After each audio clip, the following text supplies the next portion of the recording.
তো বন্ধুরা, আমি সহেলি ঘোষ। আমি আসছি মিশন ইম্পসিবলের তরফ থেকে ক্রিসমাস পপ আপ 2024-এ 14th and 15th December Haldiram ব্যাংকুয়েটে বালিগঞ্জে, যেটা হতে চলেছে।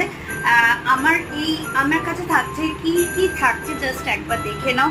আমার কাছে থাকছে Afghani pieces, golden brass, silver brass, কপারের উপরে গোল্ডেন ব্রাস, রোস্কি, তোমার রেপ্লিকা থাকছে, অ্যান্টি টার্নিশ থাকছে, সিলভার ব্রাসের থাকছে। এই জিনিসগুলো মোটামুটি এই ধরনের অনেক কিছুই থাকবে। এছাড়াও থাকবে ইডি কালেকশন, খুব অল্প সংখ্যক হলেও থাকবে। তো সবাইকে আমার স্টলে ভিজিট করতে হবে। আমার স্টল নাম্বার হচ্ছে 12। তো সবাইকে, আমার মতো অনেক সেলিব্রিটিরা থাকবে, তো তোমাদের সবাইকে কিন্তু সবার স্টলে আসতে হবে। তো সবার কিন্তু ওয়ার্ম ওয়েলকাম রইল। Thank you so much.